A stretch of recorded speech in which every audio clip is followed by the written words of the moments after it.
en fait, c'est ça qu'il faut qu'on comprenne, c'est que si on ne demande pas à Allah subhanahu wa ta'ala de nous pardonner lorsqu'on se fait du tort à soi-même, on sera des perdants.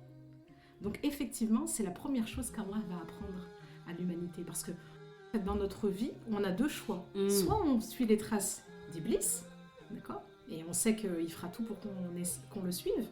Soit on suit les traces de Adam. Et la différence entre les deux, c'est la remise en question. C'est prendre sa responsabilité. C'est faire preuve d'humilité devant Allah et devant autrui aussi. Subhanallah. Donc subhanallah, on voit à travers ce récit que l'istighfar, certes c'est la demande de pardon, mais en fait, en demandant à Allah pardon, on a d'autres portes qui s'ouvrent. Subhanallah. Assalamu alaikum à toi. Moi, c'est Madina. Si tu es convaincu du bien fondé du mariage, mais que tu traverses quelques secousses durant ton voyage, alors tu es au bon endroit. Halal Love, c'est plus qu'un podcast, c'est une mission, celle de nous rappeler la beauté, la singularité et la force qui se cachent derrière cette union sacrée. Chaque semaine, je reçois des couples, des professionnels, des savants, des hommes et des femmes, afin de converser sur le sujet. Ensemble, on cherche à comprendre pourquoi c'est compliqué, mais surtout comment mieux y arriver. Bienvenue dans Halal Love, un rendez-vous hebdomadaire où l'amour est prioritaire et Allah, notre seul repère. Je ne sais pas vous, mais moi, parfois, lorsque je lis le Coran, il m'arrive de passer à côté de merveilles insoupçonnées. Ce que je vous propose avec mon invité du jour, c'est de nous intéresser à une action qui est citée de nombreuses fois dans la parole d'Allah et dont on ne réalise pas toujours qu'elle est d'une préciosité sans nom. Il s'agit du pardon. En remontant aux origines étymologiques et historiques du mot istighfar, Asia, enseignante en sciences religieuses, nous apprend les nombreuses définitions qui se cachent derrière le terme de pardon. Entre autres, le recouvrement, la reconnaissance, la remise en question et surtout, l'opportunité inespérée de gagner en humilité. À travers les merveilleuses histoires des prophètes, alayhim salam, paix sur eux, Asia nous rappelle que l'istighfar est une voie sacrée vers le succès, qu'on a tout à gagner à demander à Allah de nous couvrir. Évidemment, on parle du couple et des enfants, parce que dans le Halal Love, on ne saurait faire autrement. Je terminerai cette introduction en citant un hadith qui à lui seul résume avec délicatesse et justesse l'épisode du jour. Le prophète, alayhi salatu wassalam, paix sur lui, a dit « Quiconque aura beaucoup imploré le pardon d'Allah, Allah lui procurera de tout souci un dénouement, et de toute difficulté une issue. » Hadith rapporté par Abu Daoud. Sans plus tarder, je vous laisse profiter des merveilleux enseignements de mon invité et vous souhaite, Inch'Allah, une merveilleuse écoute. Assalamu alaikum wa rahmatullahi ma chère Asia, comment ça va? Alaikum salam wa rahmatullahi wa barakatuh, ça va Madina et toi? Oui, ça va. Asia, elle rigole parce que ça fait au moins 1h30 qu'on est ensemble. Et là, je lui fais genre Assalamu alaikum, comme si... Exactement. Comme si on venait juste de se parler. Avant toute chose, Asia, je tiens à te remercier de m'accueillir chez toi. Avec plaisir. J'en suis ravie et honorée. Et pour la petite histoire, pour les auditeurs et les auditrices, Asia, c'est la première invitée du Halal Love, donc depuis 2 ans. C'est la première interview que je fais en présentiel. Ah, machallah. Toutes les interviews ont été faites à distance. Et je le précise parce que parfois, quand je discute du podcast avec les auditrices, elles me disent « Non mais attends, mais non, mais t'es sûre, t'as vu personne ?» Vraiment, j'en suis certaine. On a fait beaucoup de distanciel et je suis ravie de reprendre le présentiel avec toi, Asia. Alhamdulillah. Barakallahu fik en tout cas. Bon. Avant qu'on rentre dans le vif du sujet, et je sais que c'est un sujet qui est important et que j'ai hâte de rediscuter avec toi, parce que pour la petite histoire, on va réaborder un thème que tu as partagé lors d'une assise à laquelle j'ai assisté. Et là, je me suis dit, il y a trop de pépites, il n'y a pas à garder ça entre nous. Il faut que les auditeurs et les auditrices du podcast l'écoutent. Avant qu'on rentre vraiment dans le vif du sujet, je vais te demander si tu veux bien, Asia, même si l'exercice n'est pas facile, de te présenter de la manière dont tu le souhaites et de nous expliquer un petit peu ton parcours religieux, en sciences religieuses plutôt. Inch'Allah, barakallahu fik en tout cas. Effectivement, c'est un exercice qui n'est pas simple pour moi, mais je vais le faire, Inch'Allah. Donc, Asia, je suis maman de 2 enfants, de 7 et 4 ans. Je suis infirmière de profession. Et au niveau religieux, donc, j'ai étudié les sciences islamiques et le Coran à l'Institut Chatibi à Lyon. Et ensuite, j'ai fait l'IESH de Paris. Donc, j'ai pu enseigner par la suite dans différentes mosquées et différents instituts. Et particulièrement enseigner la vie du prophète sallallahu alayhi wa sallam. Et aussi, je reste une éternelle étudiante. Parce qu'on ne s'arrête jamais d'apprendre, subhanallah. Donc, alhamdoulilah. Alhamdoulilah, ouais, c'est vrai ce que tu dis. Et je pense que quand on réalise qu'en fait, on n'a jamais fini d'apprendre, c'est très vertigineux et c'est très beau. Enfin, et moi, finalement, je pense que je l'ai réalisé il y a très peu de temps. Je me suis dit, mais en fait, ça ne s'arrête pas à l'école, tout ça. Non. On doit continuer d'apprendre. Donc, c'est une très bonne chose. Et je te remercie de faire ce rappel. Alors, vous le savez tous, pour les auditeurs les plus assidus, on est sur le podcast du Halal Love. Et c'est un podcast qui parle d'amour et de mariage en islam. Mais je le répète de plus en plus ces derniers temps, le mariage, c'est pas la destination finale, c'est une étape. Notre destination finale, c'est vraiment de rencontrer notre Seigneur dans les meilleures dispositions qui soient, Inch'Allah. Et pour le rencontrer dans ces meilleures dispositions, le mariage est un beau moyen. Mais il y en a d'autres aussi, des moyens. Et ça me tient à cœur d'aborder ces autres sujets-là parce que même si on est là pour parler de l'amour et du mariage, et Dieu sait qu'on en parlera durant notre échange, c'est important parfois de se rappeler le plus grand projet, la plus grande destination. Donc aujourd'hui, dans ce cadre-là, on va parler de l'istighfar. Et ma première question, qui peut paraître super simple, mais je pense qu'elle n'est pas tant que ça et on va le comprendre avec ta réponse. La première question, c'est quoi l'istighfar, Assia ? Effectivement, c'est important à chaque fois qu'on aborde un sujet de le définir. C'est la base, il faut prendre cette habitude-là. Donc l'istighfar en langue arabe, ça vient de la racine ra-fara, qui signifie donc linguistiquement couverture. Donc l'istighfar d'un point de vue religieux, c'est lorsque l'on demande à Allah subhanahu wa ta'ala de nous pardonner nos péchés, de couvrir nos péchés. Donc ça vient de là. Voilà pour la définition, c'est une définition assez simple, mais voilà, c'est la définition de l'istighfar. Moi, je trouve qu'elle n'est pas si simple que ça, dans le sens où parfois j'ai l'impression que le fait de dire demander pardon, c'est pas la même chose en fait. Quand on se demande pardon entre nous, on ne demande pas forcément à l'autre de couvrir nos péchés, peut-être un petit peu genre en fait, comme on dit, de passer dessus. Allez, passe dessus, pardonne-moi, c'est un peu ça finalement. Mais je pense que dans nos sociétés, on confond un peu trop pardonner, s'excuser, je ne sais pas trop comment dire ça. Donc en fait, c'est hyper important que tu nous rappelles, notamment à travers la racine des mots, parce que c'est ça qui est fabuleux en arabe, c'est que la racine dit énormément. Exactement. Que l'istighfar, c'est demander à Allah de nous recouvrir, c'est bien ça ? C'est ça, de recouvrir nos péchés. Nous couvrir. De nous couvrir. On n'aimerait pas que nos péchés soient exposés. Finalement, personne ne voudrait avoir ses péchés exposés. On préfère garder ça entre Allah et nous. Et le fait de faire l'istighfar, c'est ce qu'on lui demande, de nous couvrir de nos péchés, de nous les pardonner et aussi de les couvrir du fait de la racine arabe qu'on a vue de l'istighfar. Tu sais, quand tu as justement animé cette assise, tu as dit quelque chose qui, moi, m'a vraiment, vraiment beaucoup touchée. Tu es revenu, en fait, sur le premier acte d'istighfar dans le monde. Et c'est Allah subhanahu wa ta'ala qui pardonne, qui couvre notre papa Adam, alayhi salam, paix sur lui. Et tu nous as expliqué dans cette assise qu'en fait, l'istighfar, c'est le premier outil, quelque part, qu'Allah, le Très-Haut, a donné à Adam pour nous sauver. Si je me souviens bien, c'était un peu tes termes. J'aimerais bien que tu réexpliques en quoi ça nous sauve l'istighfar. Et en quoi, du coup, particulièrement déjà dans cette histoire-là, pourquoi ça l'a sauvé, pourquoi ça nous sauve par la suite. D'accord. En fait, c'est simple. Une fois qu'on a défini les termes, c'est important de revenir à l'origine, la genèse en fait. Pourquoi on parle de l'istighfar, d'où ça vient.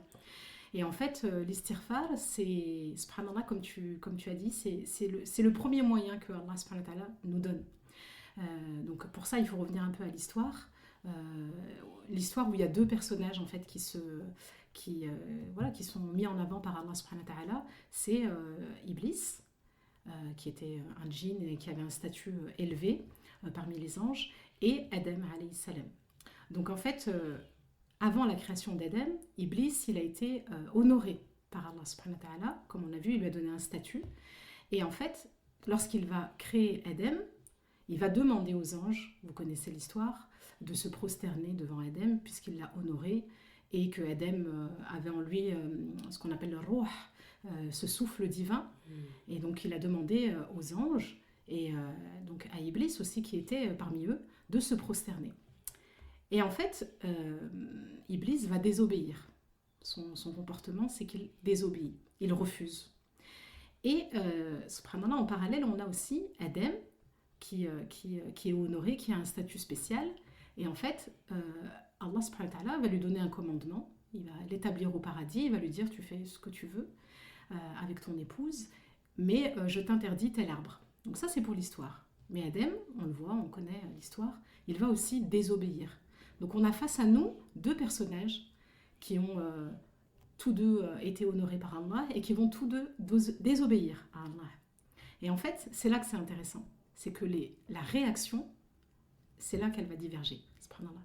La différence, en fait, il y en a un qui va continuer dans son erreur, il va chercher à se justifier, il va chercher à blâmer Allah, donc c'est Iblis. Hein, on a le récit un peu plus détaillé dans la sourate du Coran, la 7, l'Araf. Et en fait, il va même blâmer Allah en lui disant c'est toi, limite, voilà, tu m'as demandé de me prosterner face à quelqu'un alors que moi je suis meilleure que lui. Lui, il est fait d'argile, moi je suis de feu. Il est resté à des choses voilà, visibles. Oui, et puis très basique. Et alors, je sais pas si toi ça te fait ça, mais j'ai relu il y a quelques temps cette sourate. Et en fait, t'es pas bien. C'est-à-dire que c'est vraiment comme si tu lis une histoire, tu dis oh, il a pas dit ça. Il a osé, oui, il a osé. T'es hyper mal en fait. C'est ça, il blâme Allah en fait, clairement, il le blâme. Ouais. Et on est mal à l'aise en fait de se dire mais il a osé le faire. Ah, ouais. Et ça, c'est le comportement avec d'Iblis. de l'aplomb en fait. Avec aplomb, il était sûr de lui, etc. Et en fait, c'est son comportement, c'est sa réaction. Voilà, c'est sa réaction à sa désobéissance. Et en parallèle, on a Adam qui donc désobéit, mais lui ne se justifie pas. Tout de suite, il reconnaît son erreur. Il la reconnaît, subhanallah.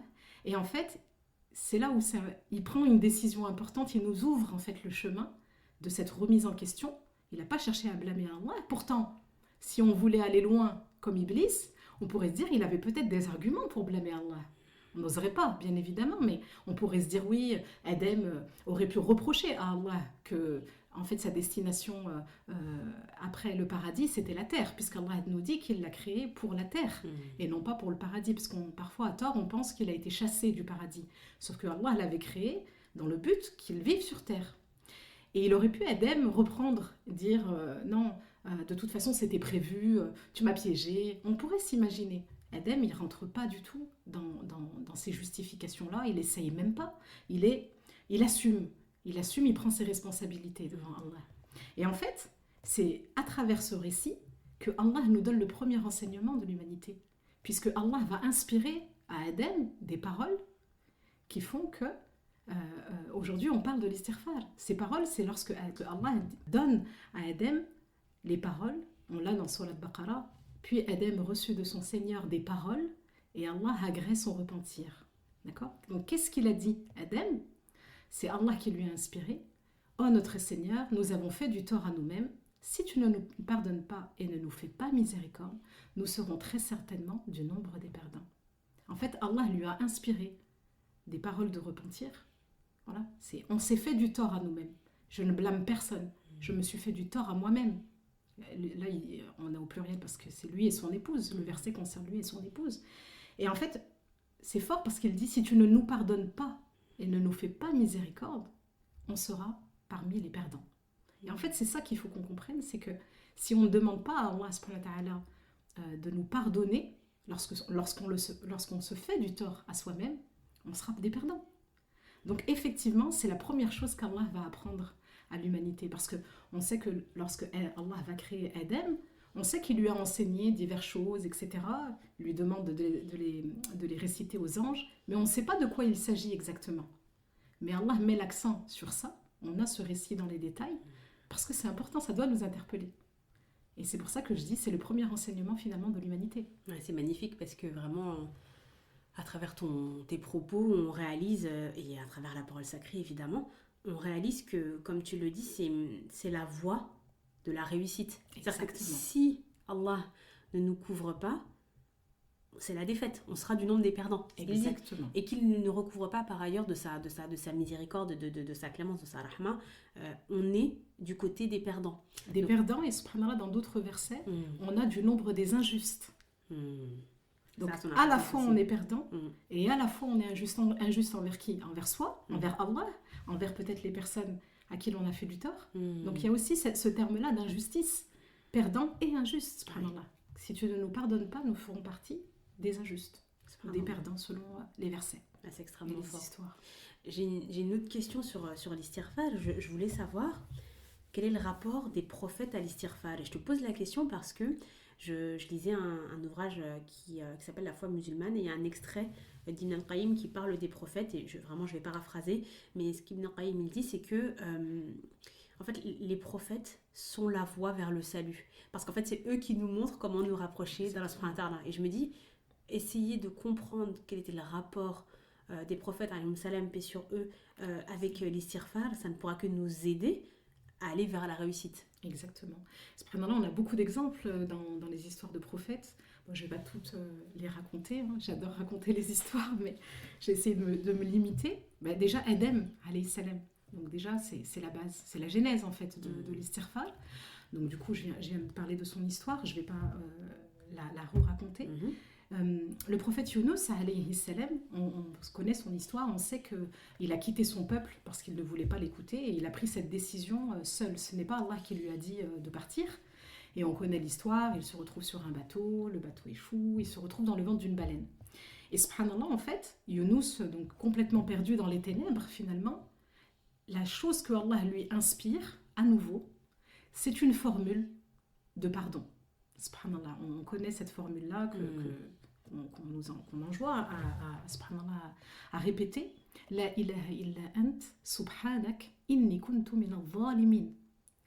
Pas de divinité à part toi, pureté à toi. J'ai vraiment été du nombre des injustes. Et oui, subhanallah, tu ne m'as pas commandé de partir et je l'ai fait de mon propre chef. C'est ma faute, encore une fois. Younous, il prend l'exemple sur Adam, il prend ses responsabilités. Il fait preuve d'humilité devant Allah. Il aurait pu aussi blâmer Allah et dire oui, mais tu m'as envoyé dans un peuple, c'est impossible de les convaincre. On les blâme eux, ouais, mais eux aussi. Oui, mais eux aussi, ils comprennent rien. Hein. Exactement. Et subhanallah, Younous prend ses responsabilités. Je me suis fait du tort à moi-même, encore une fois.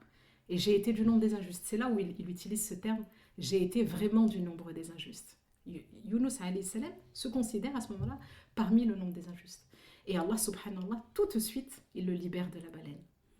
Donc encore une fois, on voit que cette demande de pardon, cette formule en fait, il y a différentes formules, mais celle-ci aussi va permettre le salut du prophète Younous alayhi salam. Et en plus, Allah lui donne encore un meilleur cadeau, c'est que lorsqu'il revient dans sa ville, les gens sont convertis. Et ça apprend vraiment l'humilité. Je t'ai envoyé comme prophète, mais le résultat ne t'appartient pas. Même en ton absence, ils se convertissent. Non, mais c'est extraordinaire. Subhanallah. Donc la joie de Younous de voir son peuple converti, Allah lui donne ce cadeau-là, mais aussi nous apprend une grande leçon d'humilité. Ce n'est pas par toi en fait. Toi, tu es un outil, mais le résultat m'appartient. Subhanallah. Il y a beaucoup de leçons dans cette histoire du prophète Younous, mais voilà, la plus importante, c'est celle-ci, c'est l'invocation qu'il a faite dans le ventre de la baleine. C'est magnifique parce que tu vois, ça fait 2 fois que tu le dis et du coup, j'ai vraiment envie qu'on s'arrête un tout petit instant là-dessus. C'est que l'importance de la remise en question à travers l'istighfar. Tu vois, c'est-à-dire qu'en fait, l'istighfar, en plus de demander à Allah de couvrir nos péchés, parce qu'en fait, personne n'a envie de voir ses péchés découverts. On le voit parfois quand on voit des scandales, etc., sur certaines célébrités. Franchement, on est mal pour, on se dit, c'est vraiment la honte. Enfin, c'est vraiment la gênance. C'est la gênance, mais vraiment, c'est un peu... on n'est pas bien, même si ce qui est fait, enfin, ce qu'ils ont fait, c'est réel et que c'est pas du tout une bonne chose. Moi, il y a toujours une partie de moi, je me dis, alhamdoulilah, moi, Allah, il a pas découvert mes péchés. Je le dis franchement, parce que je me dis, mais ça doit être tellement... c'est une humiliation hyper forte. Exactement. En fait. Et subhanallah, au-delà de se faire couvrir ses péchés, Dieu sait que c'est déjà un grand acte d'amour de la part de notre Créateur, il y a ce truc de demande-moi de te couvrir, parce que c'est comme ça qu'on se remet en question. Et les gens qui se remettent en question, c'est aussi cette attitude, c'est une attitude de gagnant. C'est une attitude, tu vois, enfin, il y a vraiment ce truc de... Iblis, c'est un loser, il a vraiment pris la mauvaise voie et il n'a pas voulu se remettre en question. Ça a été ça le plus gros péché. Finalement, c'est ça en fait, dans notre vie, on a 2 choix. Soit on suit les traces d'Iblis, d'accord, et on sait qu'il fera tout pour qu'on le suive, soit on suit les traces de Adam. Et la différence entre les deux, c'est la remise en question. C'est prendre sa responsabilité. C'est faire preuve d'humilité devant Allah et devant autrui aussi. Subhanallah. C'est vraiment incroyable. Et justement, là, on a vu le rapport de certains prophètes, alayhim salam, paix sur eux, avec l'istighfar. Maintenant, j'aimerais savoir quel rapport nous, en tant que Mais j'ai petit pas être fini, humain que j'ai nous sommes. encore d'autres exemples. Ah bah alors là, on t'écoute, pardon, je vais trop vite. Je voulais citer d'autres exemples Ah bah vas-y, parce on t'en que prie. c'est important en fait de comprendre les prophètes, ce sont nos modèles. Le prophète sallallahu alayhi wa sallam, c'est le modèle par excellence, mais on doit aussi tirer des leçons de ceux qui l'ont précédé. Et Absolument. c'est ce que le prophète sallallahu alayhi wa sallam a fait lui-même, puisque les récits ont été révélés au prophète, juste pour qu'ils suivent en exemple aussi les prophètes qui l'ont précédé. Et subhanallah, je voulais parler de Moussa alayhi salam, qui lui aussi, un grand prophète, il a fauté, on connaît l'histoire lorsqu'il tue un homme. Pareil, il aurait pu blâmer, dire oui, mais c'est toi Allah qui m'a donné trop de force. Oui. Limite, il y J'ai a des pas gens fait qui vont exprès, en loin fait. dans, Ouais, bien sûr. dans le fait de blâmer subhanallah Allah. Et en fait, subhanallah, ce qui est beau dans l'histoire de Moussa, c'est qu'il va demander pardon à Allah avec presque les mêmes termes pardon, que le prophète Adam, puisqu'il va dire Rabbi, inni zalamtu nafsi, donc il reprend, je me suis fait du tort à moi-même. Il reconnaît encore une fois comme Adam et il dit farfirli, pardonne-moi. Et en fait, tout de suite, Allah nous dit farafara lahu innahu huwal ghafurur rahim, et il lui pardonna. C'est direct en fait. Il n'y a pas un laps de temps. Et on voit avec aussi le prophète Younous, il n'y a pas eu de laps de temps, c'est direct. Et aussi avec Adam, c'est direct. Avec ce petit mot fa, farafara lahu, c'est subhanallah, c'est quand vous voyez le fa là, ça veut dire que c'est direct. Oui, il y a l'immédiateté. C'est tout de suite, subhanallah. Et en fait, j'ai trouvé beau que subhanallah, le prophète Moussa utilise un peu la même formule que le prophète Adam alayhi salam. Et je voulais aussi m'arrêter sur ça pour bien qu'on comprenne en fait que l'istighfar, c'est vrai que dans la linguistique, c'est le fait de couvrir, de demander pardon. Parce qu'on a fait un péché, qu'on est conscient du péché. Et subhanallah, à travers l'histoire du prophète Ibrahim alayhi salam, on voit que ce n'est pas le seul objectif de l'istighfar. Puisque Ibrahim, lorsqu'il construit la Kaaba avec son fils Ibrahim, en même temps qu'il construit, il demande à Allah d'accepter le repentir. Alors quand on regarde comme ça, quand on zoome un petit peu sur la scène, on se dit mais subhanallah, il est en train de faire quelque chose de bien, il est en train d'écouter Allah, il obéit à un commandement d'Allah, mais en même temps qu'il fait, il demande pardon, subhanallah. Donc ça m'a intriguée. Et en fait, effectivement, la formule d'istighfar, c'est parce qu'on n'est jamais certain en fait que notre adoration, elle est parfaite, elle est complète. Donc du coup, on demande quand même pardon à Allah pour ce que nous, on ne pourrait pas voir, mais qui existe. Et je trouve que c'est beau, en fait, finalement. Et un autre exemple, pour un petit peu comprendre la globalité de l'istighfar, c'est le prophète sallallahu alayhi wa sallam qui nous le donne. Il a une conversation avec son épouse Aïcha, radiallahu anha. Elle nous dit, quand le messager d'Allah faisait la prière, il restait si longtemps debout que ses pieds se fissuraient. Et en fait, elle lui fait la remarque, elle lui dit « Ya Rasulallah, messager d'Allah, tu fais ça alors qu'Allah t'a pardonné tes péchés passés et futurs. » Et subhanallah, je trouve que c'est beau ce que le prophète sallallahu alayhi wa sallam lui répond. Il lui dit « Ne m'appartient-il pas d'être un serviteur reconnaissant ?» Subhanallah. Et en fait, ça nous montre aussi que l'istighfar, c'est aussi d'être reconnaissant pour ce qu'Allah nous donne. Parce que le prophète sallallahu alayhi wa sallam, on a de multiples hadiths qui nous dit qu'il ne passait pas une journée sans faire l'istighfar, selon les versions, 70 fois par jour, 100 fois par jour. Donc on voit que c'est une pratique qu'il avait, et subhanallah, malgré que ses péchés étaient pardonnés. Donc si l'istighfar n'était qu'une question de péché, eh bien, on n'aurait pas l'exemple d'Ibrahim alayhi salam et l'exemple du prophète sallallahu alayhi wa sallam, et d'autres aussi. C'est magnifique parce qu'effectivement, ça permet vraiment d'aller plus loin et encore une fois de ne pas traduire uniquement l'istighfar par le pardon parce que dans l'esprit commun, demander pardon, c'est pour une faute qu'on a commise.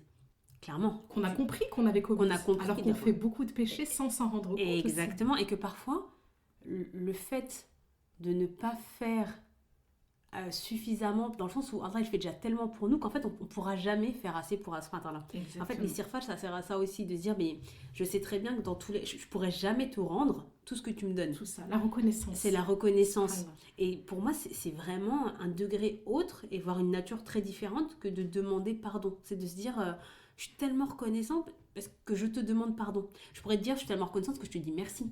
Oui. Mais là, je suis tellement reconnaissante que je te demande pardon parce que je ne serai jamais à la hauteur de tout l'amour que tu me donnes. Exactement. Et ça, c'est quand même une notion qu'il est bon de rappeler, qu'il est intéressant de rappeler, parce que la réalité, c'est que dans nos esprits à nous, d'occidentaux, il y a ce truc de... Et moi, parfois, j'ai pu l'avoir de... Non, en fait, là, pourquoi je demande pardon? En fait, mais par J'ai contre, rien fait là. oui, j'ai rien En fait, ce moment, fait, j'étais mais- plutôt Ouais, calme. oui, c'est ça, on est sur une période assez... Pardon, moi. Soft. Mais oui, alors, mais honnêtement, parfois, moi, ça a pu m'arriver de me dire ça. Et aujourd'hui, je comprends que non, c'est quand même plus subtil que ça. Et que déjà, on peut avoir fait du tort à des gens sans s'en rendre compte. Exactement. Et que, en fait, il ne faut pas avoir peur de demander pardon. Et il ne faut pas se dire juste le pardon, c'est quand on a mal agi. Exactement. Parfois, c'est quand on n'a pas agi aussi. Et c'est ça. Exactement. T'as d'autres Non, exemples? ça y est, Bon, il y en a je voudrais être tellement, sûre. mais Ouais, on va complètement. pas Complètement. exagérer. Bah oui, bien sûr. Et du coup, ça me questionne vraiment sur quel rapport nous, on devrait avoir avec l'istighfar. Je sais que c'est une question qui est un peu globale, mais tu vois, de ce que j'ai compris, de ce que tu nous as partagé, les prophètes, alayhim salam, paix sur eux, ils avaient un rapport très proche avec l'istighfar. Ça leur apportait de l'humilité de faire de l'istighfar, et ils n'avaient pas de problème à faire de l'istighfar. Quel rapport nous, on devrait avoir avec l'istighfar en termes de, je sais pas, de fréquence, en termes de perception qu'on a de l'istighfar? L'istighfar, déjà, il faut, comme on le fait là, c'est se rappeler en fait. Se rappeler que c'est quelque chose d'important et que ça doit être en fait une pratique quotidienne. Subhanallah. C'est quelque chose en fait qui doit faire partie d'une routine. On se lève le matin, on lave nos dents, etc. Ça doit faire partie en fait de nos habitudes. C'est efforcer notre langue, subhanallah, à pratiquer l'istighfar. Alors je mets quand même une petite réserve, parce qu'en fait l'istighfar c'est pas juste une répétition de la langue, hein.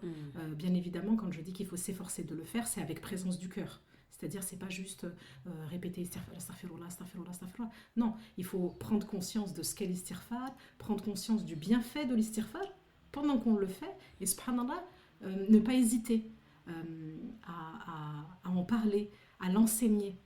Dès le plus jeune âge, subhanallah. Dès le plus jeune âge, c'est un dhikr, en fait, un rappel qu'il faut enseigner très tôt. Très tôt, parce qu'en fait, tout le monde fait des péchés. Il n'y a pas quelqu'un petit, grand, voilà. Bon, après, les enfants, bien évidemment, on comprend qu'ils ne sont pas responsables à ce moment-là. Mais en fait, c'est les éduquer, c'est une habitude, en fait, à prendre que la demande de pardon est quelque chose d'essentiel. Elle est essentielle, je le redis, je me répète, parce que c'est le premier enseignement qu'Allah nous a offert. Donc, du fait que c'est le premier enseignement qu'Allah nous offre, on doit s'efforcer. Parfois, il y a des choses, des dhikrs que l'on fait qui sont difficiles. On a du mal, en fait. Et même parfois, se dire, oui, mais je le dis, je le répète, mais mon cœur n'est pas présent. C'est pas grave, il faut continuer. Il faut continuer parce qu'en fait, c'est à force de faire que le cœur va commencer à s'imprégner et à goûter les saveurs de l'istighfar et par conséquent apprécier. Et en fait, l'istighfar, on peut le faire tout le temps. C'est quelque chose qui est léger malgré tout sur la langue, mais qui apporte énormément de bienfaits. Donc, et puis aussi parce qu'il faut suivre le modèle prophétique. Quand on utilise le prophète sallam comme un modèle, et on le voit dans les récits qu'il dit qu'il fait l'istighfar plus de 100 fois par jour. Donc c'est une pratique qui doit être quotidienne. C'est pas que quand j'ai besoin, là je pense que j'ai... Bien sûr, quand j'ai fait un péché, etc., c'est le premier réflexe à avoir, mais ça doit rentrer dans une routine, dans nos invocations du matin ou du soir. Voilà, dans la voiture, parfois on peut être dans la voiture, on n'a rien à faire. Subhanallah, le dhikr, je trouve que c'est un super moyen pour remplir notre balance, bénéficier des bienfaits qu'Allah nous a promis, et sans trop d'efforts, subhanallah. Sans trop d'efforts. Donc ça doit vraiment faire partie de nos pratiques. Donc on commence petit, au début on dit, on répète l'istighfar à des petites quantités, et en fait quand on va commencer à avoir les délices de ce dhikr, on pourra plus s'en passer, subhanallah. Et justement, est-ce que tu peux nous parler de ces délices-là? On a parlé un petit peu des avantages, tu sais, de se dire qu'en fait, demander à Allah subhanahu wa ta'ala de nous couvrir, faire de l'istighfar, ça nous aide à être dans la voie de nos pieux prédécesseurs et des prophètes, alayhim salam. On a vu que ça pouvait vraiment nous aider à nous remettre en question, et la remise en question, c'est quand même vraiment essentiel pour rester sur la bonne voie. Est-ce qu'il y a d'autres bienfaits qu'Allah subhanahu wa ta'ala a nommément cités, soit dans le Coran, soit dans la Sunna, au sujet de l'istighfar? Oui, l'istighfar, il y a beaucoup de bienfaits et ça me fait penser donc à une histoire. C'est l'imam Hassan al-Basri qui nous raconte. Il s'est retrouvé en fait dans une situation où un homme est venu se plaindre de la sécheresse de son jardin. Et l'imam Hassan al-Basri, il lui donne comme conseil de faire de l'istighfar. Implore le pardon de ton Seigneur, il lui dit. Et puis il y a un autre homme qui vient se plaindre. Et il se plaint de ne pas avoir d'enfant. Et pareil, il lui dit, fais de l'istighfar, implore le pardon d'Allah. Et puis il y a un troisième homme qui vient et qui se plaint de sa pauvreté. Et l'imam Hassan al-Basri lui répond, fais de l'istighfar, implore le pardon d'Allah. Et en fait, les élèves de l'imam Hassan al-Basri voient cette scène et ils sont évidemment étonnés. Et ils vont l'interroger, ils lui disent, tu as 3 personnes différentes, 3 situations différentes, et tu leur apportes la même réponse, le même enseignement. Pourquoi? Et Hassan al-Basri, il répond, je ne suis pas allé au-delà du Coran. Je ne suis pas allé au-delà du Coran, et il leur cite le verset que l'on trouve dans la sourate Nuh, où c'est Nuh en fait qui dit aux gens de son peuple, implorez le pardon de votre Seigneur, car il est le grand pardonneur, pour qu'il vous envoie du ciel des pluies abondantes, et qu'il vous accorde beaucoup de biens et d'enfants, et vous donne des jardins, et vous donne des rivières. Donc, subhanallah, on voit à travers ce récit que l'istighfar, certes, c'est la demande de pardon, mais en fait, en demandant à Allah pardon, on a d'autres portes qui s'ouvrent. Subhanallah. Et on voit en fait que on le sait dans nos quotidiens, on a des problématiques, etc. Et en fait, on voit que l'istighfar peut régler énormément de problématiques, subhanallah. Notamment celles qu'on a citées, ce qui touche particulièrement les gens, la pauvreté, la sécheresse, voilà, ou même le fait de ne pas avoir de biens ou d'enfants. Oui, bien sûr. On voit que c'est quand même quelque chose qui nous préoccupe dans notre vie de tous les jours, qui peut nous préoccuper. Et en fait, la réponse à ça, c'est l'istighfar. Donc on a ce récit avec l'imam Hassan al-Basri qui se réfère directement au Coran. On a tout dans notre Coran. Et notamment, c'est Allah subhanahu wa ta'ala qui nous donne ce conseil-là de faire l'istighfar. Et au-delà de ça, l'istighfar, subhanallah, dans le Coran, quand Allah subhanahu wa ta'ala parle de l'istighfar, de l'ghufran, il l'attache souvent au paradis. Subhanallah. Et en fait, c'est une équation. Obtiens le pardon d'Allah, tu obtiendras le paradis. Souvent, la demande de pardon et le paradis dans le Coran, dans de nombreux versets, ils sont liés. Donc on comprend qu'en fait, si on veut, comme tu disais, retourner à notre destination finale et initiale, finalement, subhanallah, eh bien, ça passe par l'istighfar. Ça passe par l'istighfar parce que Allah, dans le Coran, le colle colle le paradis avec le fait d'implorer le pardon d'Allah. C'est magnifique parce qu'en fait, à travers ce que tu expliques là, moi je me dis en fait, l'istighfar, c'est un win-win, dans le sens où tu gagnes ici, tu gagnes après. Exactement. Tu vois, à travers la ayah et enfin, à travers les propos du prophète Nuh, alayhi salam, il dit de demander pardon et vous obtiendrez beaucoup de choses. Voilà. Je paraphrase. Et à côté de ça, tu nous expliques aussi que demander l'istighfar, ça permet aussi d'obtenir le paradis. Donc en fait, on est vraiment... on serait presque inconscient, c'est du tout bénéf. Exactement. On serait inconscient quelque part de laisser de côté cette grande bénédiction parce qu'en fait, tu gagnes sur tous les plans. Exactement. C'est quand même extraordinaire. Ouais. C'est vraiment extraordinaire. C'est pour ça que l'istighfar, c'est quand même un dhikr qui est particulier et je trouve qu'il n'est pas savouré à sa juste valeur. C'est vrai, subhanallah, je trouve que c'est pas quelque chose qui est ancré en nous, une adoration qui est ancrée en nous, alors que pour moi, c'est la base en fait, c'est une base. Et parce que je pense qu'on la comprend pas. Exactement. Vraiment. Parce qu'on ne connaît pas l'origine aussi. On connaît pas l'origine, et puis encore une fois, il y a cette confusion de istighfar égale pardon, pardon égale erreur. Si je fais pas d'erreur, ça veut dire que ça va, alors qu'en plus, quelque part, ça n'a pas de sens, parce que ça voudrait dire que c'est que quand on fait des erreurs qu'on demande pardon, et en fait Allah il est trop généreux pour nous dire que c'est que quand tu es au fond du trou et que quand tu as vraiment mal agi que tu peux sortir cette carte là qui va te servir tout le temps. Exactement. C'est pas possible en fait. Et puis surtout parce qu'on n'a pas conscience de tous les péchés que l'on fait. Absolument. On n'a pas cette conscience-là. Parfois, on fait des péchés intentionnels. Parfois, nos prières ne sont pas parfaites. Bien sûr. Parfois, nos actes d'adoration ne sont pas parfaits. Absolument. Parfois, on peut être injuste aussi dans nos foyers, avec nos enfants, etc. Et en fait, subhanallah, le fait aussi de faire de l'istighfar alors qu'on n'a pas commis un grand péché, parce que souvent, on se dit... Istighfar, c'est grand péché. Absolument.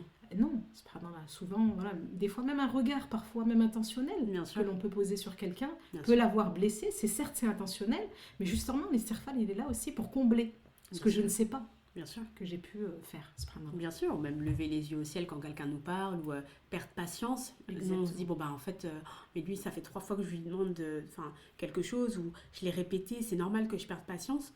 Mais la personne, au fond d'elle, ça la blesse profondément, ça lui Exactement. rappelle peut-être son enfance, on lui dit qu'il était nul, qu'il comprenait rien, et on se dit, bah ça va, j'ai juste levé les yeux au ciel, j'ai juste un peu soufflé. Et en fait, dans la tête de l'autre personne, c'est une tempête, quoi. Subhanallah. Exactement. Donc c'est vrai, on ne sait jamais vraiment On ne sait la pas. nature. On ne sait jamais, en fait. C'est ce qu'on se disait d'ailleurs un petit peu avant d'enregistrer, c'est que tu sais jamais le degré du réel que tu fais. Parfois, tu dis, oh, moi j'ai fait un truc, ça m'a pas coûté de fou, et c'est peut-être ça qui va t'accorder ta place au paradis. Exactement. Mais à l'inverse, tu peux faire des choses où tu dis, ça va, C'est rien. c'était rien, vraiment, j'ai pas vu, je n'ai pas vu moi avec mes petits yeux l'intensité, la gravité de mon acte. Mais en fait, les répercussions sont tellement grandes par la Exactement. suite que peut-être que c'est ça qui va nous faire tomber. Donc, Ça fait peur parce que du coup, c'est vraiment.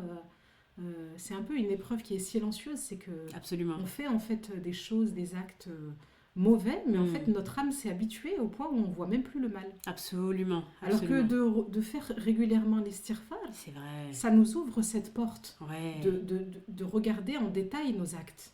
De dire, ah là, je crois que, effectivement, peut-être là, j'ai regardé la sœur, j'ai levé les yeux, peut-être ça lui a pas plu. Mm. Ça me permet de me remettre en question, l'istighfar. Bien sûr. Et subhanallah, éduquer son âme, en fait, de se dire, on n'est pas parfait, donc on va fauter. Et le piège, c'est quand on est trop sûr de soi. Mm. Comme Iblis, subhanallah, c'est ce que je disais au début, on choisit son chemin, on choisit ses qualités. Mm. Soit les qualités d'Iblis qui n'en sont pas, cet orgueil-là, ce fait d'être sûr de soi, de se dire non, non, mais moi je suis meilleur, etc. L'istighfar apprend beaucoup d'humilité, Mm. vraiment. Parce que du coup, en ayant cette humilité de demander à Allah pardon, j'ai conscience que ce que je fais, c'est pas parfait. Que c'est pas parfait et que même avec mon entourage, c'est pas parfait. Et je me rappelle que je suis pas parfait ou parfaite en fait. Exactement. Et en Donc fait, vraiment, cette notion d'humilité, elle est vraiment omniprésente dans l'istighfar. mm. Pour moi, c'est quelque chose qui est important. Ça nous enseigne cette humilité-là. Subhanallah. Et est-ce que tu as pu voir dans ton expérience à toi, à travers ton entourage, les récompenses, les bienfaits que l'istighfar ont pu apporter au sein d'un foyer? Parce que parfois, les gens peuvent se dire, non mais vraiment, la personne a dit, elle a multiplié les istighfar, elle s'est mariée, vraiment, elle a multiplié les istighfar, après elle a eu des enfants, mais comme on sait, c'est l'istighfar. Enfin, ma question, c'est est-ce qu'on peut vraiment voir le lien ou est-ce qu'on se dit de toute façon c'est une cause et je laisse à Allah subhanahu wa ta'ala le résultat? Dans tous les Quelle cas, est ton approche? tout ce que l'on fait, ce ne sont que des causes. Le résultat lui appartient.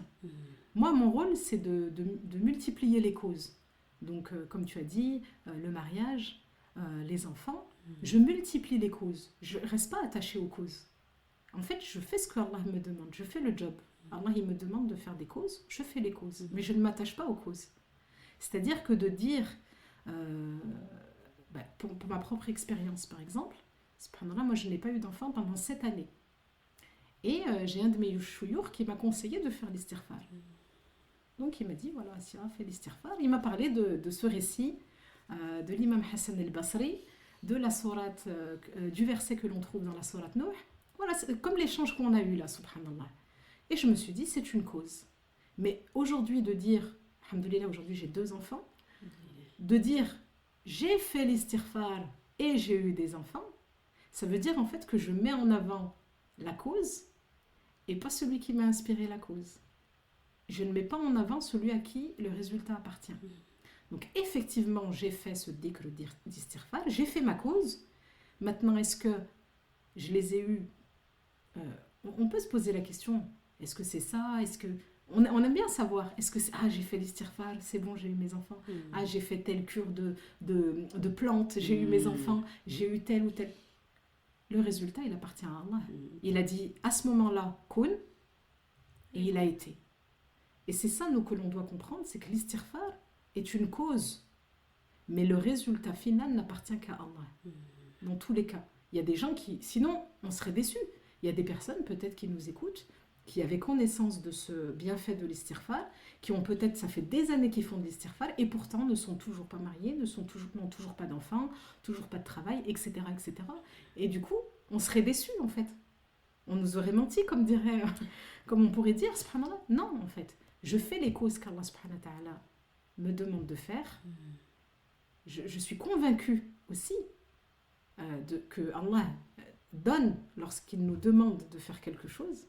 Et en fait, ça s'arrête là. Et le résultat lui appartient. Mais effectivement, il y a des exemples. Moi, je sais que nos professeurs nous racontaient. Telle sœur a fait l'istighfar pendant plusieurs années, elle s'est mariée, etc.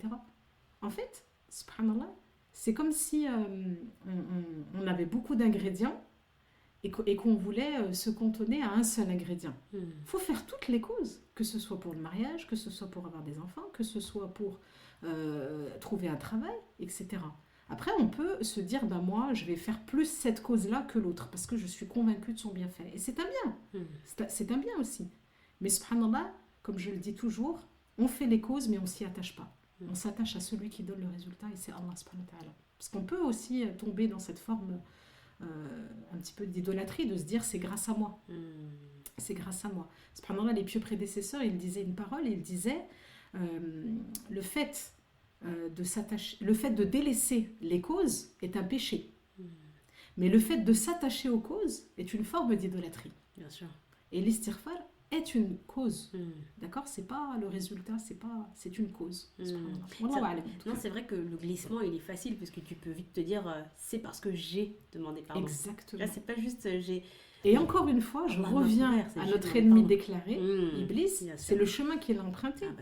J'ai été fait de feu, je suis meilleur que lui, donc je mérite plus que lui. Eh bien, il ne faut pas tomber dans ce piège-là, parce que ça aussi, c'est un piège de shaitan, de penser que parce qu'on a fait beaucoup d'istighfar, parce qu'on a fait beaucoup de sadaqa, parce qu'on a fait beaucoup, parce que... Non, en fait, on a fait, alhamdoulilah, on remercie Allah de nous inspirer de faire quand c'est le moment de faire. C'est ça aussi, exactement. On le remercie. Et après, on lui laisse le résultat. Ouais, c'est sûr. Ouais, mais c'est sûr. Il faut vraiment s'attacher, comme tu dis, à celui qui nous accorde ces belles choses et se dire, on en parlait en cours de sciences religieuses il y a quelques semaines, c'est pas, j'ai fait un parcours PMA ou j'ai fait une hijama tant que j'ai eu un enfant. Non. C'est Allah, il m'accorde un enfant. À travers les causes, même sans, c'est même pas. Voilà. Ça se trouve, on a eu ça parce que c'était la doua de quelqu'un que Allah aime et qui l'exauce. Exactement. Et toi, tu crois que c'est parce que tu as pris des feuilles de sauge pendant 3 mois. Alors en fait, c'est juste les doigts de ta mère. Enfin, je sais, ta mère qui prie pour toi ou quelqu'un qui est parti à la Umrah qui t'a gardé dans ses doigts. Exactement. Tu sais pas. On ne sait pas en fait. C'est pour ça qu'on ne s'attache pas aux causes parce qu'en fait, on est conscient du résultat, mais on ne sait pas comment on l'a obtenu. Si ce n'est par Allah. Et lui, il a gardé secret. Pourquoi il l'a donné à ce moment-là, subhanallah. Ouais, c'est hyper important. Comment est-ce qu'on fait l'istighfar? Comment on demande pardon à Allah? Comment on lui demande de nous couvrir? Est-ce qu'il y a des moments de la journée qui sont plus adaptés? Est-ce qu'il y a des ayats qui sont plus adaptés que d'autres? Est-ce qu'il y a différentes manières de demander pardon? On est d'accord, mais oui. Est-ce qu'on va au plus simple? Est-ce qu'il y a une règle là-dessus ou pas? Alors, pour l'istighfar, il y a différentes formules. Il n'y a pas vraiment de règle en fait pour l'istighfar. On peut le faire quotidiennement.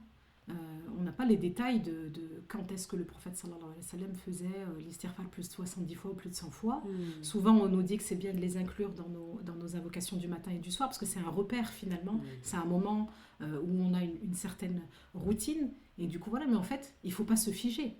À partir du moment où Allah nous inspire le fait de faire l'istighfar, il faut le faire. Faut y aller, ouais. Faut le faire, faut y aller. Il ne faut pas se poser la question, ah non, là je peux pas, là j'ai pas mes ablutions, ou là etc. Il faut le faire, subhanallah. Il faut le faire.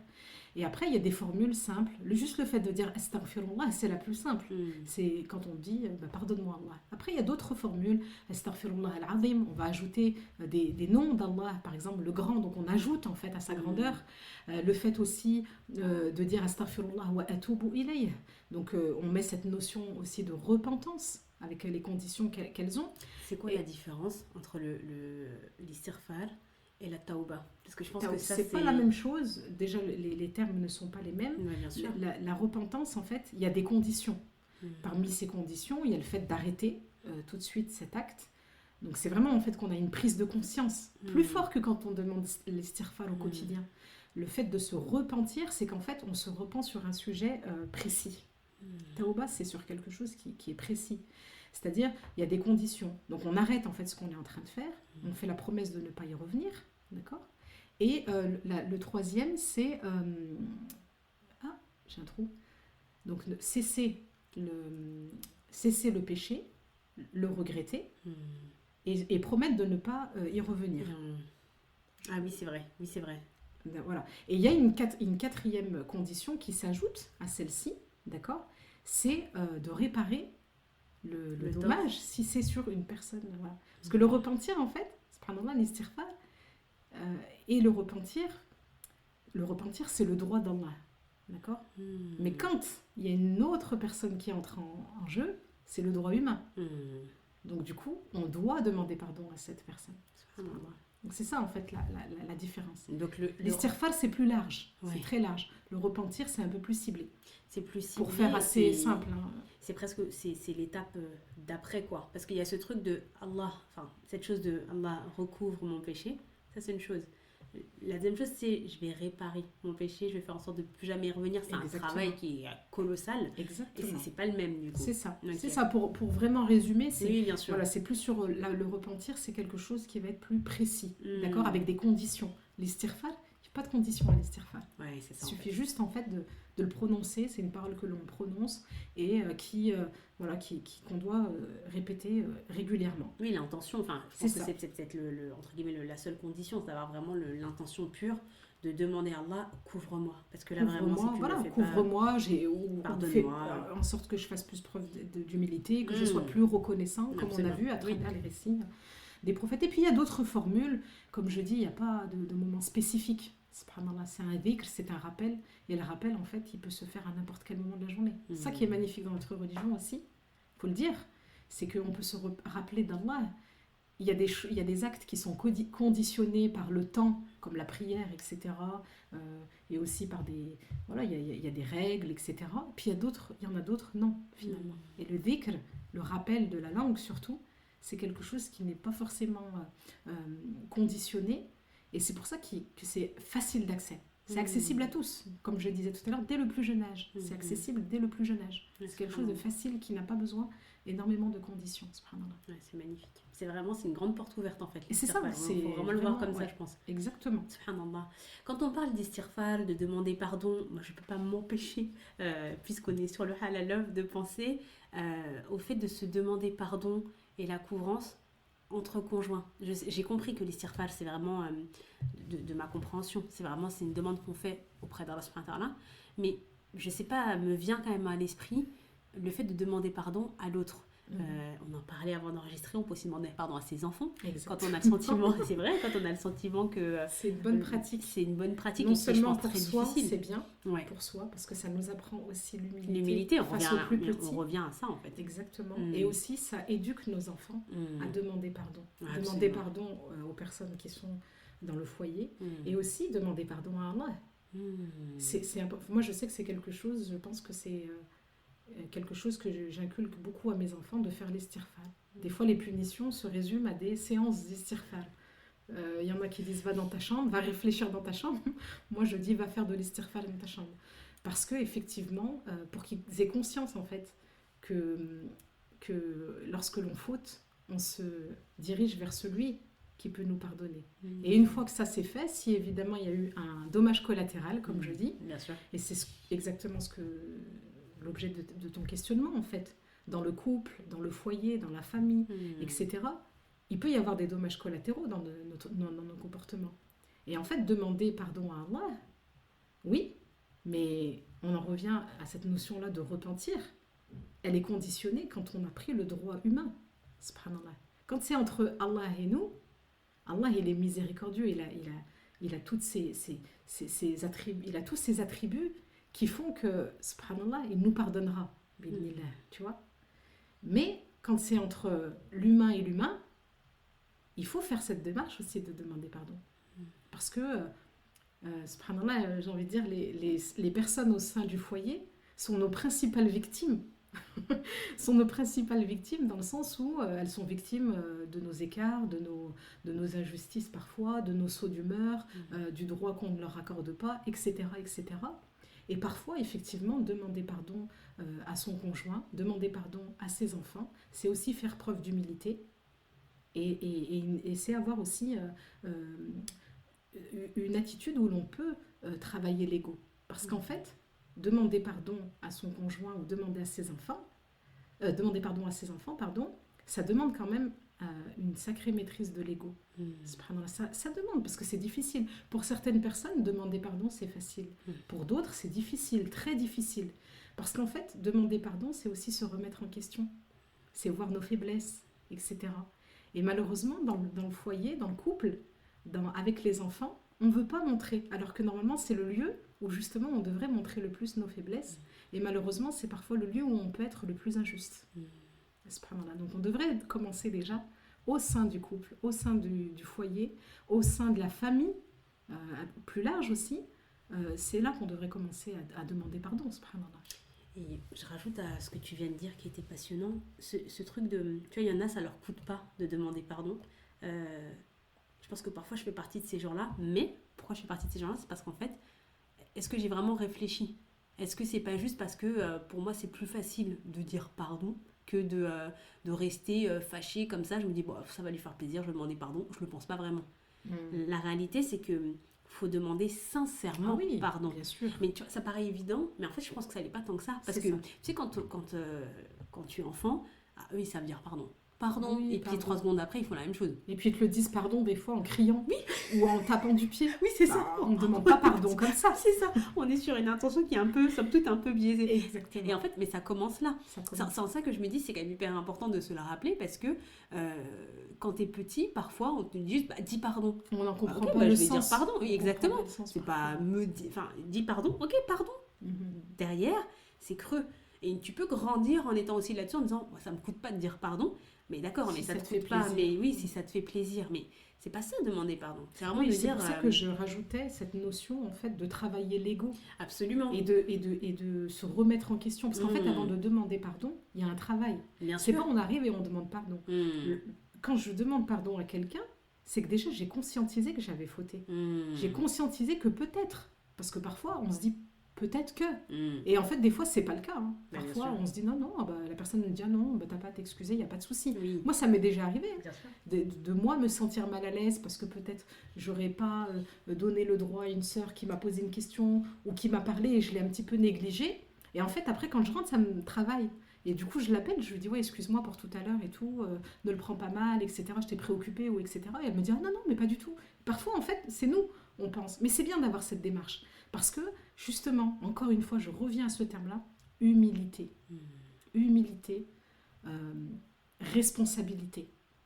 Et subhanallah, je travaille mon nefs en fait. Je travaille mon nefs.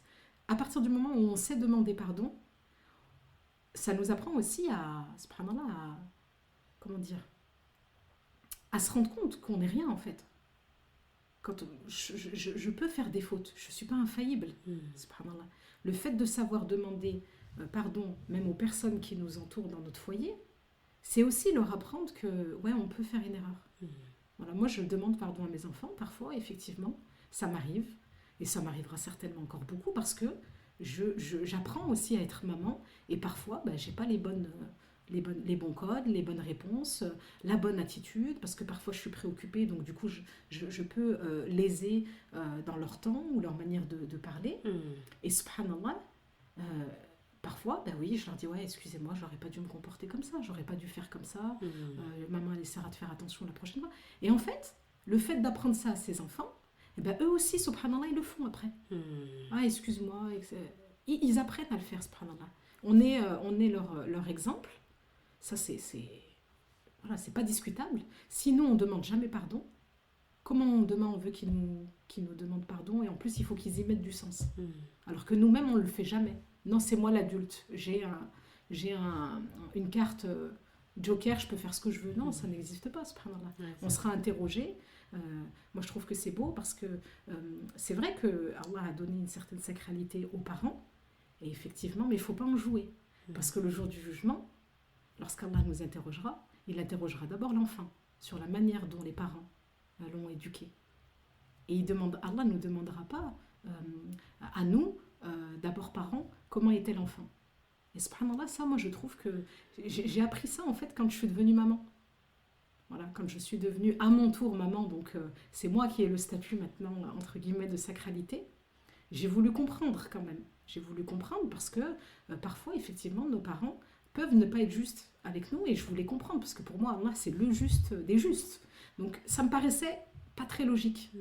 Et en fait, effectivement, en faisant mes recherches, j'ai vu que c'est d'abord l'enfant qu'on questionnera et après le parent. C'est trop beau et ça me fait penser à une discussion que j'avais avec une amie il y a quelques jours, voire hier, je crois. Je disais en fait, là on vit une époque où il y a de plus en plus de personnes qui ne souhaitent pas avoir d'enfants. On nous dit oui, mais ça pollue beaucoup, beaucoup etc. Je suis pas là pour remettre en question le choix de tout à chacun, pas du tout. Ce que je dis juste, c'est que Allah subhanahu wa ta'ala, il nous a demandé de vivre avec différents âges dans la société. Les personnes âgées, Dieu sait qu'elles ont des choses à nous apporter et c'est bien dommage qu'on ne puisse plus vivre avec eux comme ce fut le cas il y a encore quelques années. Mais les enfants aussi. C'est-à-dire qu'en fait, se priver volontairement de la présence d'un enfant dans son foyer, c'est se priver d'un apprentissage. Exactement. Littéralement. Ah oui. Parce qu'il y a des choses qu'on ne peut qu'apprendre que lorsque l'on est parent. Exactement. Ou que lorsqu'on a des enfants avec nous dans un foyer. Et puis, subhanallah, au début du podcast, quand tu m'as demandé de me présenter, je t'ai dit que j'étais une éternelle étudiante. Mais subhanallah, en fait, je me suis rendu compte en étant maman que ce que j'avais appris dans les livres, dans les textes, maintenant c'était l'application. C'était le concret. Donc je sais, donc entre guillemets, je sais, c'est un bien grand mot. Je connais un petit peu, on va dire, mais maintenant ce que je connais, comment je l'applique? Mais en fait, si on n'est pas dans un mariage, dans un foyer, si on n'a pas des enfants, on ne peut pas en fait appliquer certaines, je dis attention certaines, pas tout, mais certaines en fait prescriptions. Et les enfants, subhanallah, comme dans un mariage, ça vous pousse dans vos retranchements. Bien sûr. Ça pousse dans les retranchements et en fait, il y a des parties de nous qui émergent, on n'avait même pas soupçon de ça. Subhanallah. Avant qu'on se quitte, parce qu'on arrive à la fin de notre conversation, j'avais 2 dernières questions pour toi. Tu as déjà, machallah, beaucoup mentionné de belles ayats du Coran, mais j'avais quand même envie de savoir s'il y en avait d'autres qui étaient dans le Coran, ou peut-être dans la Sunna, qui reflètent un peu ton passage préféré, parce que ça aborde la question du pardon d'une manière dont tu as vraiment des leçons que tu souhaiterais nous partager. En fait, sincèrement, j'invite tout le monde à lire les passages de l'histoire de Adam, alayhi salam, dans la sourate 7, parce que pour moi, c'est vraiment, comme j'ai dit, ça explique vraiment, on voit en fait 2 comportements et 2 issues finalement, subhanallah. Donc je trouve que c'est important. Et le prophète sallallahu alayhi wa sallam, lui aussi, il nous donnait un conseil. Il disait, subhanallah, celui qui s'attache, il disait men lazima, c'est vraiment plus fort en fait en arabe, men lazima, c'est vraiment s'attacher, mais régulièrement, mais vraiment s'attacher comme on s'attachera à une corde. C'est très fort en fait, subhanallah, c'est plus fort qu'en français. En fait, Allah, le prophète sallam nous dit ça, nous dit celui qui s'attache à faire l'istighfar, Allah lui accorde une subsistance d'une voie à partir de laquelle il ne s'attend pas. Et il le délivre de tout tourment. Et subhanallah, j'aime beaucoup ce hadith parce qu'effectivement, on en revient un petit peu tout à l'heure quand on parlait des causes. Pour moi, en fait, c'est ça. Fais l'istighfar et Allah, il va t'apporter une issue, mais tu ne sais pas en fait comment. Toi, tu fais une cause, on te demande de faire une cause, et en fait, Allah, dans son plan, dans sa manière en fait de gérer nos vies, il va apporter en fait l'issue d'un endroit où on ne s'attend pas. Et subhanallah, c'est vraiment ça, c'est se détacher de la cause, on fait l'istighfar et on laisse en fait, on laisse à Allah nous apporter, nous surprendre finalement, j'ai envie de dire. Et je trouve ça beau parce que c'est comme si on déposait un petit peu ce fardeau du quotidien que l'on peut avoir, les problématiques que l'on peut avoir, et surtout à l'ère où on parle beaucoup de charge mentale, etc. etc. En fait là le prophète il nous dit attache-toi à faire l'istighfar, attache-toi fermement et régulièrement à le faire et laisse. Et je trouve que ça nous enlève de la charge mentale. Parce que du coup, on fait ce qu'on a à faire.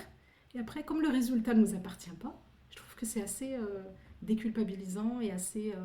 voilà, c'est moins lourd en fait. C'est moins lourd. Mais je suis complètement d'accord avec toi. C'est ce que je partage aussi avec les sœurs qui font soit les masterclass, soit les formations par rapport au mariage. Je leur dis toujours, mais en fait, le choix du conjoint ne nous appartient pas. C'est ça. C'est le choix d'Allah. Et Exactement. comprendre ça, ça t'enlève une charge. Et oui. Parce que le truc, c'est que quand tu as la certitude que tout repose sur tes toutes petites épaules, alors, soit tu vas jamais choisir par stress, soit quand tu choisis, tu vas avoir peur d'avoir fait le mauvais choix, donc tu vas peut-être très souvent le remettre en considération. Exactement. Enfin, ça te met dans des situations où on ne devrait pas être, en fait. Non. Ça, c'est la première chose. Et la deuxième chose, tu as cité un très beau hadith. Moi, j'ai envie de... Je ne vais pas le citer parce que je ne l'ai pas là. C'est juste ça me vient tout de suite à l'esprit.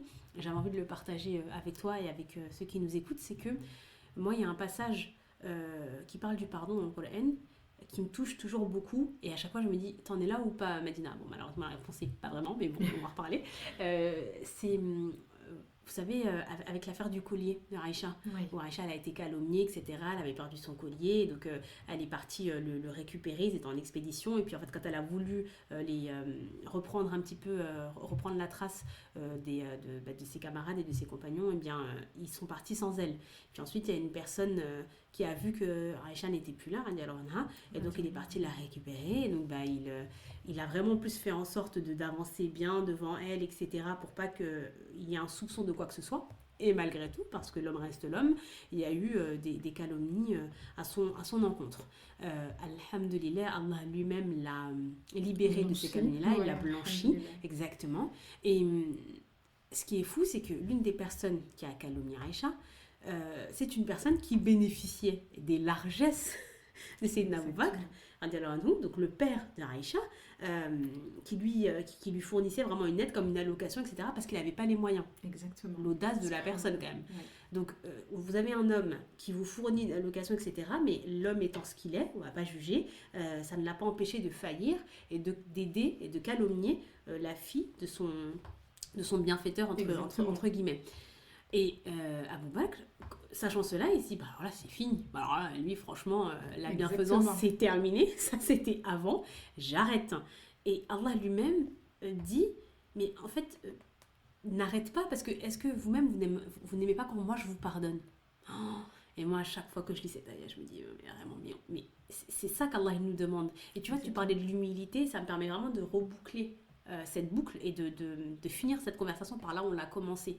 Moi, je trouve que le pardon, c'est vraiment un acte d'humilité. On ne pardonne pas on n'attend pas que l'autre nous dise j'ai fait une erreur pour lui pardonner. Exactement. On pardonne, c'est libérateur, et puis on pardonne parce qu'on veut qu'Allah nous pardonne.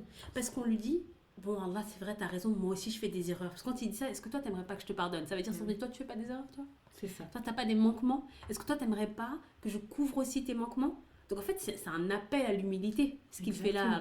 Et moi je trouve que ça permet vraiment de reboucler la boucle et de nous permettre de méditer dessus, parce que, entre guillemets, je pense qu'en tant qu'être humain, c'est plus facile de demander à Allah de nous couvrir que de demander à d'autres personnes d'absoudre d'autres personnes. Exactement. De se dire, bon d'accord, je te pardonne. C'est difficile de demander pardon parfois, et parfois c'est difficile d'accepter son pardon, et de dire bon c'est vrai, ok, je laisse aller. Mais accorder son pardon, ça ne veut pas forcément dire bon ben il a péché, il m'a dit pardon, je lui accorde mon pardon. C'est je lui accorde mon pardon parce que je veux qu'Allah lui-même me pardonne. Exactement, l'intention qu'on y met derrière. Absolument. Est-ce qu'il y a quelque chose que tu souhaiterais rajouter, un conseil, un enseignement religieux, personnel sur le beau sujet de l'istighfar? Subhanallah, moi je fais le parallèle avec une parole que j'aime beaucoup. J'en parle tout le temps, je me dis il faut que je l'encadre en gros chez moi, je le ferai Inch'Allah. C'est une parole de Omar qui nous dit je ne me soucie pas de savoir si Allah exaucera mes invocations ou non. Mon souci principal est Allah va-t-il m'inspirer la volonté de l'invoquer. À partir du moment où il m'inspire, je sais pertinemment qu'il m'exaucera. J'aime beaucoup cette parole de Omar parce qu'elle nous rappelle encore une fois à nos causes. Fais tes causes, invoque. Et en fait, moi j'en fais le parallèle avec l'istighfar. Tout à l'heure, je parlais d'inspiration, parce que pour moi, tout est une question d'inspiration. Adam, alayhi salam, Allah lui a inspiré des paroles. Voilà, il lui les a inspirées. On a souvent l'inspiration dans l'histoire de Moussa, alayhi salam, la maman de Moussa. Allah va lui inspirer de mettre son enfant dans l'eau, et il va lui inspirer cette sérénité en lui disant et il va revenir pour qu'elle se calme. Donc en fait, je me dis, subhanallah, à nous d'être attentifs aux inspirations qu'Allah nous donne. Si j'ai en tête de faire une dua, je vais vite la faire parce que ça veut dire qu'Allah il va m'exaucer. C'est ce qu'il nous dit à Omar. Dès que tu penses à quelque chose, fais-le. Parce que ça veut dire, en fait, celui qui t'inspire, c'est Allah. Si tu es inspiré, tu es chez toi, tu es là, tu fais rien, et tu te dis, ah tiens, je ferai un peu d'istighfar. Fais-le parce que ça veut dire qu'Allah il a envie de te pardonner. Peut-être qu'Allah il veut t'ouvrir les portes que l'istighfar ouvre. Je dis peut-être parce qu'il n'y a que Allah qui en a la sagesse. Mais en tout cas, cette parole de Omar, je la trouve exceptionnelle parce que elle nous, encore une fois, elle nous permet de se lâcher prise. En fait, Allah, il donne tous les outils. C'est juste à nous d'être attentifs. Il nous donne tout sur un plateau, et après, il dit faites, et moi, je m'occupe du reste. Et en fait, Omar, en nous expliquant ça, de dire, moi, mon souci, c'est ça, et c'était le souci des compagnons. C'était le souci d'être oubliés par Allah. Quand ils n'avaient pas d'épreuves, ils étaient tristes, contrairement à nous. Quand on n'en a pas, on se dit, ah, alhamdoulilah, en ce moment, c'est calme, je profite. Non. Les compagnons, ils pleuraient à chaudes larmes en disant, est-ce que Allah nous a oubliés? Et bien en fait, c'est pareil, quand on n'a pas d'inspiration pour faire des doigts, qu'on n'a pas l'inspiration d'eux, il faut se poser la question de notre relation avec Allah. Alors que quand on est inspiré, ça veut dire que quelque part, au bout du chemin, au bout du tunnel, il a envie de nous exaucer, subhanallah. Absolument. En tout cas, moi, c'est la compréhension que j'en ai. Et c'est pour ça qu'il faut être attentif aussi. Voilà, parce que je sais qu'Allah ne laisse personne, mais parfois, c'est nous, on n'entend pas. On n'entend pas, on ne voit pas. Alors que quand on s'exerce un petit peu à essayer voilà, de voir ce qui se passe dans nos quotidiens, les inspirations, ah bah tiens, je vais faire une dua. Voilà, il y a des gens qui se lèvent la nuit, en plein milieu de la nuit, puis ils disent, ah bah j'arrivais plus à dormir. Et moi, quand des sœurs elles me disent ça, je me dis, mais t'as pas prié? Pour moi, je me réveille en pleine nuit, j'arrive plus à dormir. Subhanallah, je me dis, Allah, il m'appelle, je vais aller au rendez-vous. Et subhanallah, pareil, quand on est inspiré de faire quelque chose, un bien, etc., il faut le faire. Avant que Shaitan ne vienne, lui, tapisser et te dire, non, mais fais pas, c'est pas la peine, t'as pas besoin, etc. Voilà sur quoi j'aimerais conclure, Inch'Allah. J'espère que les gens garderont cette parole magnifique de Omar qui était, subhanallah, très clairvoyant. Il connaissait bien son Seigneur et c'est pour ça que je trouve qu'elle est forte, cette parole, et qu'il faudrait l'encadrer chez soi. On va carrément s'arrêter là-dessus. Je te remercie infiniment. Wafiki barakallah Asia pour ton temps, pour tes enseignements, qu'Allah nous aide à toujours rester proche de lui, à être inspiré, qu'Allah nous pardonne, qu'Allah couvre nos manquements. Et puis j'espère qu'on pourra te réécouter au micro du Halal Love prochainement, Inch'Allah. Avec grand plaisir, Inch'Allah. Barakallah Wafik en tout cas. Avec grand plaisir. Salam alaikum wa barakatuhu. Alaykoum salam wa rahmatullahi wa barakatuh. C'était Halal Love, le podcast qui cherche à s'aimer en Dieu pour semer mieux. Je suis Madina, votre hôte et sœur en Allah, et je vous remercie de votre écoute, de votre soutien au quotidien. Halal Love est un podcast façonné avec beaucoup d'amour et qui se nourrit du même ingrédient. Si vous souhaitez m'en témoigner tout autant, je vous offre 3 possibilités qui ont l'élégance de pouvoir se cumuler. La première, laissez le nombre d'étoiles qu'il vous plaira sur Apple Podcast. Cela aide énormément le podcast à être référencé, et n'ayant pas de réseaux sociaux, c'est la seule manière de le rendre visible en ligne, de porter encore plus loin le message d'amour en Allah, Inch'Allah. Deuxième option, vous pouvez soutenir financièrement le podcast en souscrivant à mon Patreon. Pour 5 € par mois, vous aurez accès à un mini-épisode supplémentaire, mais surtout, vous aidez considérablement le podcast à perdurer. Vous valorisez une manière d'aimer qu'Allah agrée. Et Inch'Allah, vous en serez récompensé. Pour plus d'informations, un lien est accessible dans le descriptif de l'épisode. Enfin, dernière option, abonnez-vous à ma newsletter. Une semaine sur 2, je vous partage des réflexions plus personnelles, des ressources sur l'amour ou sur le mariage. Le lien pour vous abonner est également disponible dans le descriptif de l'épisode. Je vous remercie sincèrement pour votre fidélité et votre confiance, et je terminerai en citant notre cher et tendre Abu Bakr as-Siddiq, radiallahu anhu. Si j'agis bien, soutenez-moi, et si je m'égare, remettez-moi dans le droit chemin. Je vous donne rendez-vous dans 2 semaines, Inch'Allah. D'ici là, prenez soin de vous, et peace and halal love sur vous.